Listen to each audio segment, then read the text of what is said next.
साल 1980 के आसपास की बात है। पश्चिमी उत्तर प्रदेश के एक छोटे से गांव में मैं दीपक एक लॉ का स्टूडेंट था।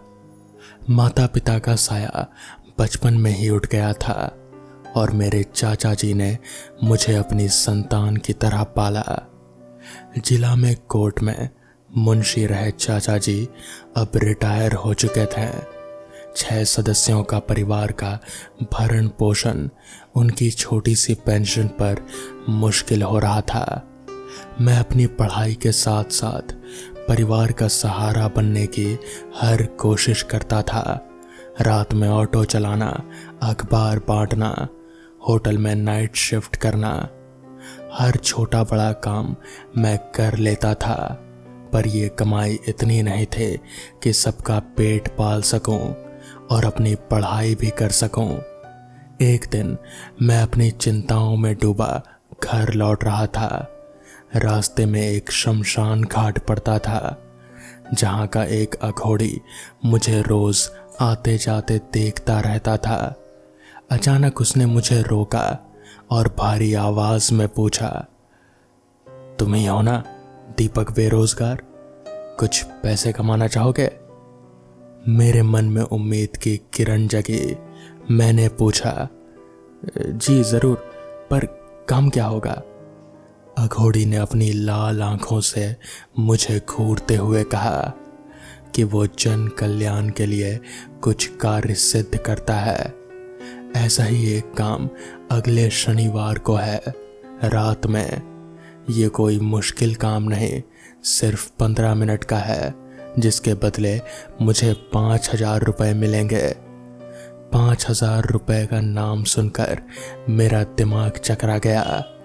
मेरे दिमाग और दिल के बीच में एक जंग छिड़ गई। दिल कह रहा था कि जान है तो जहान है, मना कर दे, पर दिमाग ने गरीबी और ज़रूरतों का हवाला देते हुए कहा कि सिर्फ 15 मिनट के लिए शमशान में रहकर 5,000 रुपए मिलेंगे, जिससे चाचा जी का इलाज, मेरी पढ़ाई और घर की मरम्मत सब कुछ हो जाएगी। मेरी गरीबी की ज़रूरतें शमशान के अदृश्य प्रेतों से भी ज़्यादा विकराल थे। आखिरकार मेरा दिमाग जीता और मैंने अघोड़ी को अगले शनिवार आने की हामी भर दी। घर लौटकर भी मेरा मन अशांत रहा। अघोड़ी और शमशान मेरे विचारों पर हावी थे। जैसे तैसे अगला शनिवार आया। सुबह से ही मेरे मन में अजीब सी बेचैनी थी। अघोड़ी ने मुझे अकेले आने के लिए कहा था, लेकिन मैं इतना भी नादान नहीं था। मैंने अपने बचपन के दोस्त राजवीर को सारी बात बताई और वो खुशी खुशी मेरे साथ चलने को तैयार हो गया। उसके साथ मेरे 2 और दोस्त अमर और बंसी भी थे। हम चारों मजबूत डंडे और टॉर्च लेकर शमशान घाट की ओर चल दिए। शमशान घाट से कुछ ही दूरी पर घनी झाड़ियां और ऊंचे पेड़ थे। मैंने अपने दोस्तों को पेड़ों पर छिपने को कहा और खुद शमशान की ओर बढ़ चला। जैसे ही मैं शमशान के अंदर कुछ कदम बढ़ा, मुझे अघोड़ी की आवाज आई, इधर आओ। मैंने मुड़कर देखा तो एक काली सी आकृति खड़ी थी। वो अघोड़ी था। उसने मुझे अपने साथ चलने को कहा और शमशान से कुछ ही दूरी पर जमीन पर एक गोल घेरा बनाकर बैठ गया। उसने मुझे अपने सामने बिठाया और बोला, दीपक ध्यान से सुनो, 12 बजने वाले हैं। 12 बजते ही तुम्हें ये हांडी लेकर जलती चिता के पास जाना है। तुम्हारे पास केवल 15 मिनट होंगे। जो चिता तेजी से जल रही है उसके पैरों पर यह हांडी रखकर चावल पकने देना और ठीक 10 मिनट बाद हांडी उठाकर लेकर आ जाना। ये कहकर अघोड़ी ने एक छोटी सी परात में कुछ सामग्री डालकर आग जलाई और धीरे धीरे मंत्र बुदबुदाने लगा। उसने कुछ मंत्र पढ़कर मेरे ऊपर भी फूंके। फिर चावलों से भरी एक हांडी में एक बोतल से पानी भरने लगा। मैंने मध्यम रोशनी में देखा कि उस पानी का रंग लाल था। ये पानी नहीं बल्कि खून था। मेरे जिस्म में खौफ की एक लहर दौड़ गई, पर मैं हिम्मत करके बैठा रहा। 12 बजते ही अघोड़ी ने मुझे हांडी थमाई और बोला, जाओ, तुरंत जाओ, जो कहा है करके आओ। मैंने भगवान का नाम लेकर हांडी उठाई और शमशान के अंदर चल दिया। मैं अभी कुछ ही कदम चला था कि देखा शमशान के अंदर 2 चिताएं सुलग रही थी। एक की राख ठंडी पड़ चुकी थी, जबकि दूसरी देखकर लग रहा था कि उसे कुछ देर पहले ही जलाया गया था। पर हिंदू धर्म के अनुसार सूर्यास्त के बाद दाह संस्कार नहीं होता, तो ये किसने किया? इन्हीं सवालों से जूझते हुए मैं तेजी से दहकती चिता के पास पहुंचा और हांडी को उसके पांवों के पास रख दिया। हांडी में चावलों के पकते ही बुदबुदाहट की आवाज साफ सुनाई दे रहे थे। सब कुछ सामान्य था। चावलों की भाप से एक अजीब सी गंध आने लगी। तभी मुझे लगा कि मेरे पीछे कुछ छिपा है। अनगिनत कदमों की आहट मुझे स्पष्ट सुनाई दे रहे थे। घबराहट में मेरा होश उड़ गया। मैंने हिम्मत करके पीछे मुड़कर देखा कि ये शोर कैसा है। जो नज़ारा मैंने देखा वो बेहद खौफनाक था। मेरी आंखें फटी की फटी रह गईं और पैर वहीं थम गए जिस चिता पर हांडी रखे थे। उसके चारों ओर से सैकड़ों बौने व्यक्तियों ने घेर रखा था। वो बौने लगभग 2.5 से 3 फुट के थे। सभी गंजे और नग्न अवस्था में चिता से लगातार बाहर निकलते जा रहे थे। उनकी संख्या बढ़ती जा रही थी और वो मेरी ओर भागने लगे, चिल्लाते हुए, ये हांडी हमें दे दो, ये हांडी हमें दे दो। मैं शमशान के बिल्कुल बीच में था और बौनों की संख्या लगातार बढ़ती जा रही थी। वो चिता से एक के बाद एक निकलते ही जा रहे थे। तभी मेरे मन में एक आवाज गूंजी, भाग दीपक, भाग। मैंने तुरंत शमशान से बाहर की ओर दौड़ लगाई, पर शायद मैंने देर कर दी थी। 5-7 बौनों ने मेरे पैरों को पकड़ लिया और मेरे मांस का लोथड़ा अलग करने लगे। मैंने हिम्मत नहीं हारी और अपनी पूरी जान लगाकर शमशान से बाहर निकलने की कोशिश की। तभी राजवीर, अमर और बंसी तीनों अपने हाथों में डंडे लिए मेरे सामने आ खड़े हुए। राजवीर ने हिम्मत देते हुए कहा, दीपक, तू चिंता मत कर, हम आ गए हैं, तुझे कुछ नहीं होने देंगे। उसके कहते ही अमन और बंसी भी मेरी ओर दौड़ पड़े, लेकिन बौनों की तादाद इतनी ज्यादा थी कि उनका कोई हिसाब नहीं था और वो अभी भी चिता से निकलते ही जा रहे थे। मेरे दोस्तों ने भी हार नहीं मानी। वो डंडों से बौनों को मारते हुए मुझसे दूर कर रहे थे और मुझे सहारे से पकड़कर शमशान के बाहर ले आए। बौने शमशान घाट से बाहर नहीं आए, बस सभी गेट पर ही खड़े थे, एक फौज की तरह चावलों की हांडी को देख रहे थे। हम चारों दोस्त जिंदा बाहर आकर खुश थे, पर सबके मन में एक ही सवाल गूंज रहा था कि आखिर ये बौने हैं कौन और किस लिए हांडी के पीछे दौड़ रहे थे। हम सीधा उस अघोड़ी के पास गए। मुझे और मेरे दोस्तों को जिंदा देखकर वो चौंक गया और उनके गुस्से भरे चेहरों को देखकर उसके पसीने छूटने लगे। डर के मारे वो भागने ही वाला था कि मेरे दोस्तों ने उसे डंडों से पीटकर अधमरा कर दिया। राजवीर ने उससे पूछा, बिना कुछ पूछे तुझे इसलिए मारा ताकि तू झूठ बोलने की गलती दोबारा ना करे, समझा? सीधा सीधा बता, कौन है ये बौने और क्या चाहते थे? अघोड़ी ने एक लंबी सांस ली और धीरे से बताया, कि ये रक्त पिशाच हैं जिन्हें हमारी दंत कथाओं में जिक्र किया गया है, पर इन्हें जन्मों से ही भूख का वरदान और शाप दोनों मिला है। वो सिर्फ खून पीते हैं, पर अनाज खाते ही उन्हें मुक्ति मिल जाती है। एक रक्त पिशाच मुक्त होते ही इस धरती पर 10 सोने के सिक्के छोड़कर जाता है। मेरे दादाजी ने अपनी सिद्धियों से इन्हीं रक्त पिशाचों को जगाया और चिता के जरिए इन्हें इस दुनिया में लाए थे।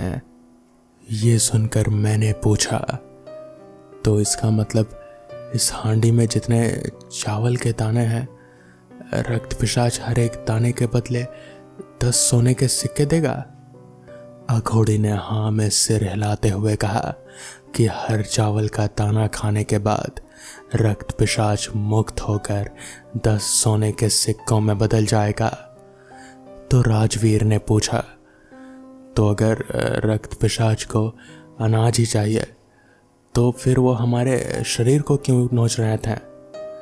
तो इस पर अघोड़ी बोला, तुम भूल गए, रक्त पिशाच जन्म से ही भूखा होता है। उसकी भूख उसे इतना अंधा बना देती है कि वो किसी राक्षस से कम नहीं। उसे मुक्ति अनाज के दाने से मिलेगी, भले ही वो कितना भी मांस खा ले। इसलिए तो मेरे दादा ने मेरे बाप को रक्त पिशाच को परोस दिया और मैंने अपने दादा को। और यह लालच का पेट है जो कभी भरता ही नहीं। मैं और मेरे दोस्त अब पूरी कहानी जान चुके थे, पर एक शक बाकी था कि अगर हमने उसे आज जिंदा छोड़ दिया तो वो फिर किसी और दीपक राजवीर या बंसी को रक्त पिशाच का शिकार बना देगा। इसलिए हमने चावल से भरी हांडी अघोड़ी को थमाई और उसे पकड़कर शमशान के अंदर फेंक दिया। शमशान के दरवाजे पर अब भी सैकड़ों बौने रक्त पिशाच अपनी मुक्ति का इंतजार कर रहे थे। चावल के हांडी के साथ अब अघोड़ी पर भी बौने रक्त पिशाच टूट पड़े। हमने अपनी आंखों से देखा कि एक चावल का दाना खाते ही एक रक्त पिशाच 10 सोने के सिक्कों में बदल गया। जब तक हांडी में एक दाना भी चावल का बचा रहा, रक्त पिशाच उसे खाने के लिए आते रहे। देखते ही देखते हमारी आंखों के सामने एक सोने का पहाड़ खड़ा हो गया। पर इतना खौफनाक मंजर देखकर किसी की भी हिम्मत नहीं हो रही थी कि कोई उस सोने को छुए भी, और उस अघोड़ी का तो अता पता भी नहीं था। उसकी एक एक बोटी तक किसी को नहीं मिली, पर किसी तरह मैंने हिम्मत की और चावल के एक एक दाने को खत्म करने के बाद रक्त पिशाचों द्वारा छोड़ा गया सारा सोना मैंने उसी शमशान में किसी कोने में दफन कर दिया, जिसकी खबर सिर्फ मुझे है। तो दोस्तों, ये थी आज की पहली कहानी। तो चलिए बढ़ते हैं आज की दूसरी कहानी की ओर। रात के 3 बज रहे थे। शहर के कोने में बसा एक छोटा सा घर, जहां हर रात की तरह इस रात भी सब कुछ सामान्य था। मौसम शांत था और घर के भीतर हर कोई गहरी नींद में था। अचानक घर के पुराने रेडियो से एक अस्पष्ट आवाज गूंज उठी। वो रेडियो जो सालों से बंद पड़ा था, बिना किसी वजह के अचानक चालू हो गया था। रेडियो से निकलने वाली आवाज साफ नहीं थी, मानो कोई दूर किसी दूसरी दुनिया से कुछ कहने की कोशिश कर रहा हो। घर की सबसे बड़ी बेटी आभा, जो नींद में थी, अचानक इस आवाज से जाग गई।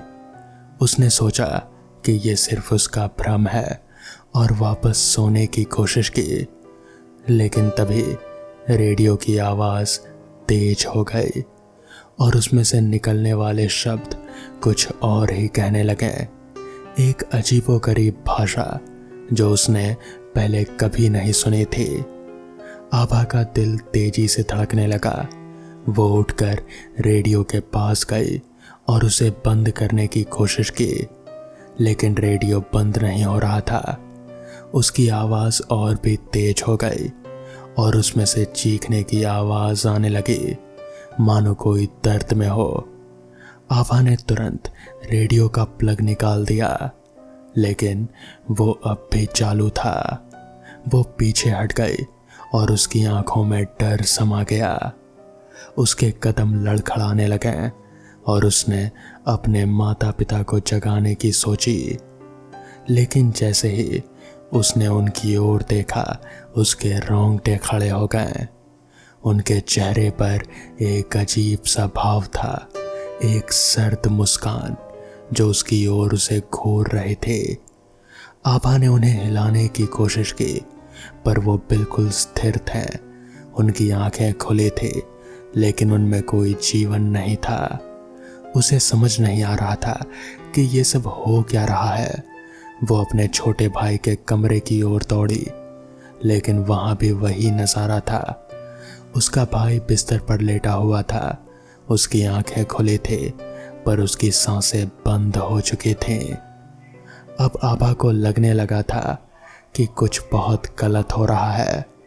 वो घर के बाहर भागने की कोशिश में दरवाजे की ओर बढ़ी, लेकिन दरवाज़ा खुल नहीं रहा था। जैसे ही उसने दरवाज़ा खोलने की कोशिश की, उसके हाथ जाम हो गए। उसके चारों ओर की दीवारें धुंधली पड़ने लगी, मानो वो गल रही हों। अचानक घर के भीतर की सारी चीज़ें बदलने लगी। फर्श पर पड़ी चीज़ें हिलने लगी, दीवारों पर चित्र उभरने लगे और हवा में एक असहनीय बदबू फैल गई। घर की दीवारों से अजीब आकृतियां उभरने लगी और वो धीरे धीरे आभा की ओर बढ़ने लगी।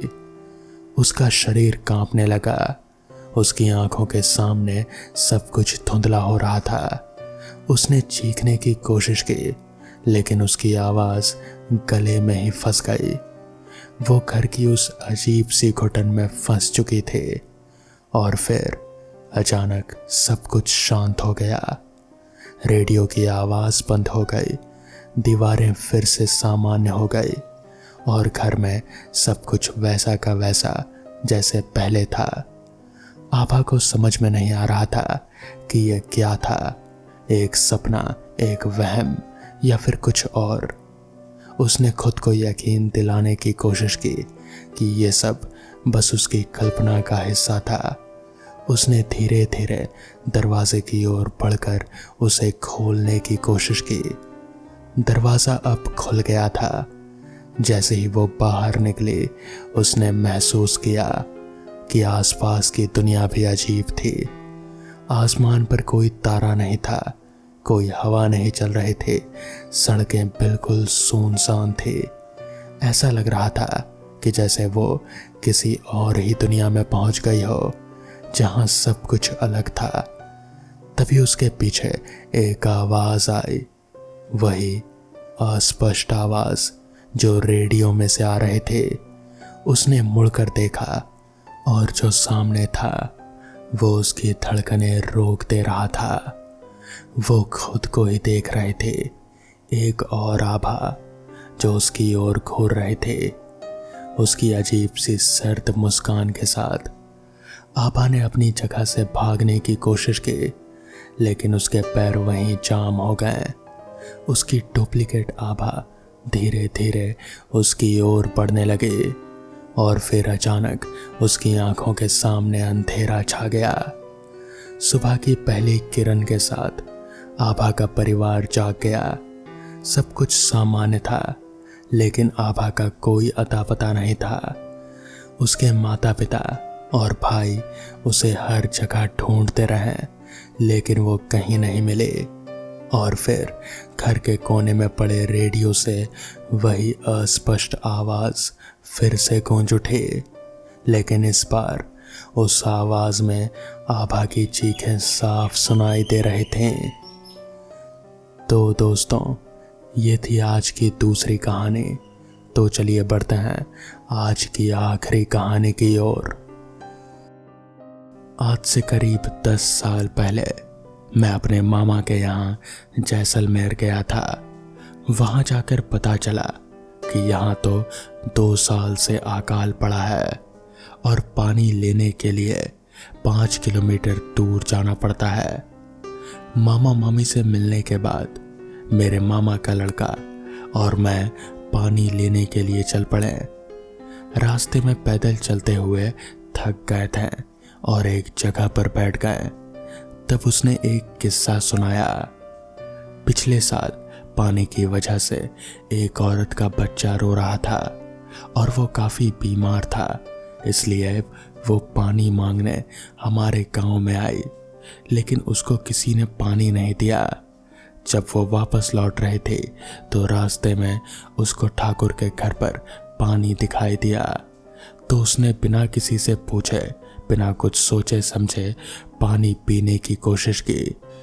जब उसको ठाकुर ने देखा तो वो गुस्से से आग बबूला हो गया और पता नहीं क्यों कुदाली लेकर उस औरत की तरफ दौड़ा। उस औरत ने भागने की कोशिश की, लेकिन वो ठेस लगकर गिर गई। ठाकुर ने बिना आव दाव देखे कुदाली से उस औरत की बेरहमी से हत्या कर दी। इस घटना के एक आध दिन बाद उस बच्चे की भी बिना पानी के मौत हो गई।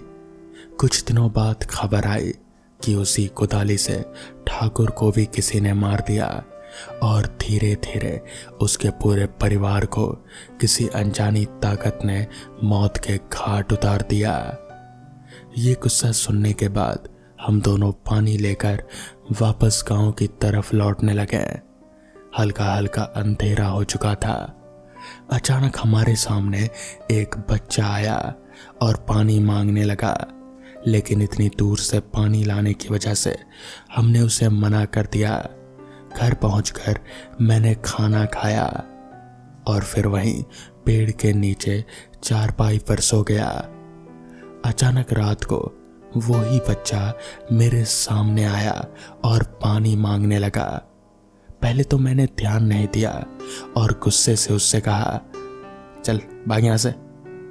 और मेरे सामने फिर अचानक ही वो औरत दिखाई दी। अचानक मैं उठ गया और देखा वहां कोई नहीं था। मैंने सोचा कि शायद कोई सपना होगा। फिर रात को 2 बजे के आसपास मैं हल्का होने के लिए खुले मैदान की तरफ गया और मुझे एक आवाज सुनाई दी, पानी।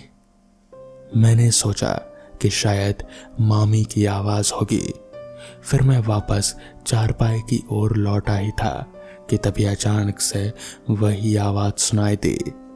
अब मैं गुस्से से आग बबूला हो गया और बोला, कौन है? सामने आओ, अभी देता हूं पानी। इतना कहते ही मेरे पीछे मुझे किसी के होने का एहसास हुआ। मैंने पीछे मुड़कर देखा तो एक औरत कुदाली लेकर खड़ी थी। मैं डर के मारे बहुत जोर से भागा और रास्ते में एक पत्थर से ठोकर लगने की वजह से नीचे गिर गया। उसके बाद वो हुआ जिस चमत्कार की मुझे कभी उम्मीद ही नहीं थी। उस रात हल्के बादल थे और अचानक ही कुछ पानी की बूंदें उस औरत पर पड़ी और वो औरत एकदम से गायब हो गई। मैं अपनी जान बचाने के लिए प्रभु को धन्यवाद देने लगा। अगले दिन ही सुबह जल्दी 5 बजे मैंने अपने घर मकराना जाने की ठान ली। मैं अपने मामा मामी को बिना बताए ही निकल पड़ा। स्टेशन पर पहुंचा और वहां बैठे हुए मैंने देखा कि एक बच्चा रो रहा था। मैं घबरा गया, लेकिन वही औरत मेरे पास आई और पानी मांगने लगी। हालांकि मुझे पानी की ज़रूरत थी, लेकिन मैंने अपनी बोतल से उस औरत और उस बच्चे को पानी पिला दिया। उसके बाद वहाँ ट्रेन आ गई और फिर मैं ट्रेन में बैठकर अपने घर पहुँच गया। उसके बाद से मैं हमेशा अपने पास पानी रख कर ही सोता हूँ।